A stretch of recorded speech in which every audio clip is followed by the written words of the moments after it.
कि हम अपने आप को तो समझते हैं एक बहुत ही modern and forward thinking society, but अभी भी झिझकते हैं सेक्स बोलने से. But yeah it does talk about the importance of sex education also as one of the topics which should be introduced in school, I think. क्योंकि अगर हम बच्चों को और सारी चीज़ें सिखा सकते हैं तो सेक्स एजुकेशन भी सिखाना चाहिए ताकि वो लोग गलत तरीकों से ना सीखे, भटके नहीं. मगरिबी तालीम में हमें सेक्स एजुकेशन सिखाया जाता है, और जो मैं मगरिबी तालीम कह रहा हूं वो हिंदुस्तान में भी, बंबई में भी हो रहा है.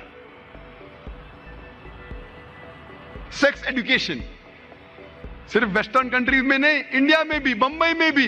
आप कितने स्कूल में जाओ, वहां आपको तालीम देने के लिए स्पेशलिस्ट आते हैं जिसे कहते हैं सेक्स एजुकेटर्स. और कहते हैं बच्चों से, स्कूल में छठी के बच्चों से, 7वीं 8वीं 9वीं 10वीं, मगरबी मुमालिक में नहीं, बंबई शहर में कहते हैं कि आप कॉन्डम का इस्तेमाल करो वरना बीमार हो जाएंगे, बीमारी फैलेंगी. कॉन्डम का इस्तेमाल करो वरना बच्चा पैदा हो जाएगा. आप मगरबी मुल्क में जाएंगे तो होर्डिंग्स लगे हैं, condomize yourself, save yourself from AIDS. Condomize yourself मतलब एड्स से बचने के लिए कॉन्डम का इस्तेमाल करो. मगरबी मुल्क में तालीम ये देना चाहिए कि जिना मत करो, तो तालीम दे रहे, जिना का रास्ता दिखा रहे, करो लेकिन बीमारी से बचने के लिए कॉन्डम का इस्तेमाल करो. हमारे माशरे को क्या हुआ है? और अफसोस की बात है कि अब पेरेंट्स को बुलाया जाता है और एक भी पेरेंट अपना मुंह भी नहीं खोलता है. एक भी पेरेंट, वो पेरेंट को भी तालीम दी जाती है कि अपने बच्चों से कहो कि कॉन्डम का इस्तेमाल करो. और जब मैं तकरीर किया था 10 साल पहले, एक स्टैटिस्टिक्स है यूके का, सन 1999 का, 1999 का, और वो स्टैटिस्टिक्स ये कहता है कि अक्सर लड़कियां 19 साल होने के पहले 90% से ज्यादा लड़की they lose they virginity. Hindi में कहूंगा कि वो जिना करती है.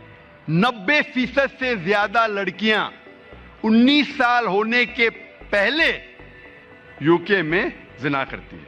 और एक स्टैटिस्टिक जो चंद साल बाद का है कि यूएसए में 95% of the girls lose their virginity before they leave college. 95%, 95%. चंद साल पहले मेरे एक दोस्त थे जो डॉक्टर है, बंबई शहर में एक कॉन्फ्रेंस अटेंड कर रहे थे ऑन एड्स, और उस कॉन्फ्रेंस में कहा गया था कि बंबई शहर में 70% से ज्यादा, मोर देन 70% लड़कियां स्कूल से फारिग होने से पहले जिना करती है.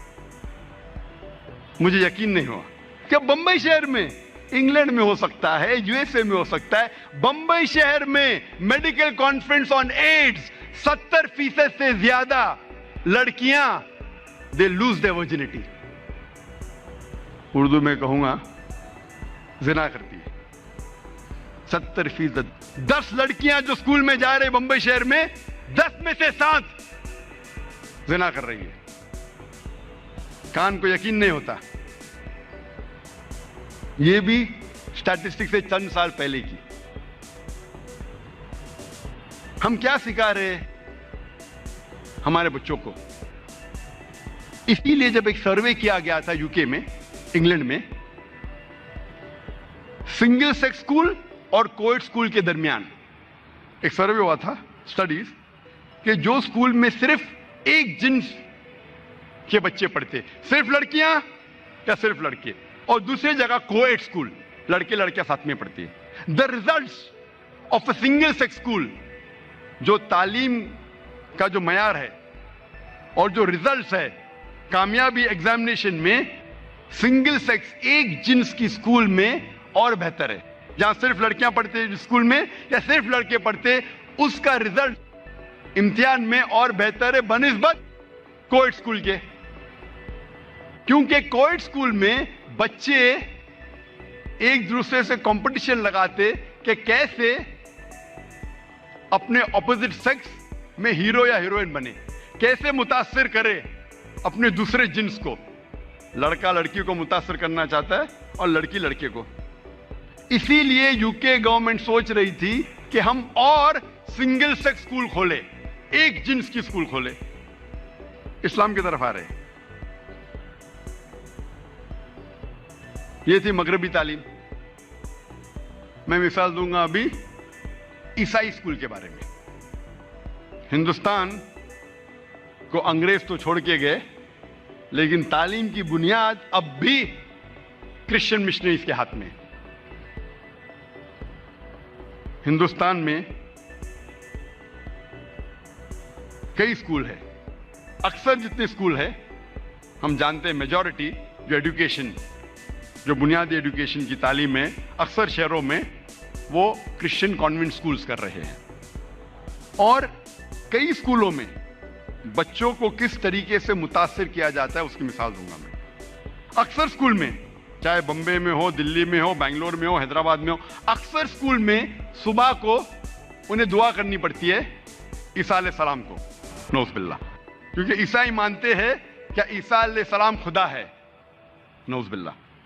और हर सुबह हमारे बच्चे ईसा अलैहिस्सलाम से दुआ करते हैं। फिर भी हम लाखों रुपया डोनेशन दे रहे, रिश्वत दे रहे स्कूल में दाखिल करने के लिए, ताकि हमारे बच्चे हर सुबह शिर्क करें। वो तो क्या देखा जाएगा, मैं बच्चे को घर पे सिखाऊंगा। अफसोस की बात है कि बंबई तो छोड़िए, हमारे इलाके में जहां मेरा इदारा है इस्लामिक रिसर्च फाउंडेशन, उस मोहल्ले का नाम है डोंगरी। मैं स्कूल का नाम नहीं लूंगा।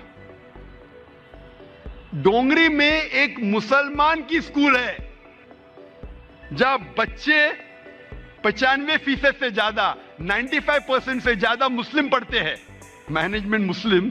लेकिन उस स्कूल के कैलेंडर में जो प्रेयर्स पढ़ेंगे, O Lord give us our day a daily bread, Bible के कोटेशन है।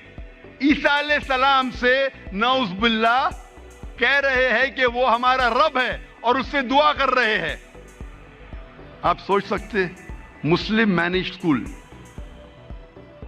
95% मुसलमान पढ़ रहे हैं, मैनेजमेंट मुस्लिम, और बच्चे हर रोज बाइबल के वर्सेस पढ़ते सुबह को। जब पता चला तो हमने मैनेजमेंट से कांटेक्ट किया। अल्हम्दुलिल्लाह खुशी की बात है कि उनने उस दुआ को बदल दी। लेकिन कितने सालों से पढ़ा रहे थे मैं ये नहीं जानता हूं। कुछ स्कूल में आप देखेंगे कि नन्हे बच्चों को किस तरीके से उनके जहन को भड़काया जाता है। मिसाल के तौर पे कुछ स्कूल है जो हर सुबह में बच्चों से दुआ करवाते हैं, या अल्लाह हमको चॉकलेट दे। कोई चॉकलेट नहीं मिलती। हे राम मुझे चॉकलेट दे, कोई चॉकलेट नहीं। ओ जीसस मुझे चॉकलेट दे, और ऊपर से चॉकलेट गिरती है। वो बच्चे के जहन में क्या गुजरेंगी? वो सोचेगा कि मैं अल्लाह से फरमान करता हूं, अल्लाह से दुआ करता हूं, कोई जवाब नहीं। राम से दुआ करता हूं, कोई जवाब नहीं। ईसा अलैहिस्सलाम से दुआ करता हूं, फौरन चॉकलेट मिलती है मुझे। फिर चॉकलेट के रैपर पे लिखा होता है या अल्लाह। बच्चा चॉकलेट को खोल के खाता है, चॉकलेट कड़वी होती है। चॉकलेट के रैपर पे लिखा होता है हे राम, चॉकलेट खोलते खाती है, चॉकलेट कड़वी होती है। चॉकलेट के रैपर पे लिखा होता है ओ जीसस, बच्चा चॉकलेट खाता है, चॉकलेट मीठी होती है। एक लफ्ज कहे बिना उस बच्चे के जहन पे फौरन, उस नन्हे से बच्चे के जहन पे यह समझ में आता है कि ईसा अलैहिस्सलाम हमारा कहना मानते और हमें अच्छी चीजें देते हैं। ऐसी कई मिसाल है। मैं और एक मिसाल दूंगा। स्कूल में बच्चे पिकनिक के लिए जाते, कुछ स्कूल में साल में एक बार, कुछ स्कूल में साल में 2 बार। जब पिकनिक पे जाते तो बस खराब हो जाती है। तो टीचर कहती है अभी दुआ करो कि बस अच्छी हो जाए। बोलो बच्चों, या अल्लाह बस शुरू हो जाए। तो या अल्लाह बोलते इग्निशन देता है ड्राइवर, बस नहीं शुरू होती। हे राम बस को ठीक कर दे, इग्निशन देता है ड्राइवर, बस सीधी नहीं होती। ओ जीसस बस को ठीक कर दे, और बस ठीक हो जाती, कर शुरू हो जाती है। उस बच्चे के जहन पे, नन्हे से बच्चे के जहन में ये मालूम हो जाता है कि मेरा मददगार सिर्फ ईसा अलैहिस्सलाम है, नौज़ुबिल्लाह, और वो ही हमारा ईश्वर है। व आखिर दावाना अल्हम्दुलिल्लाहि रब्बिल आलमीन।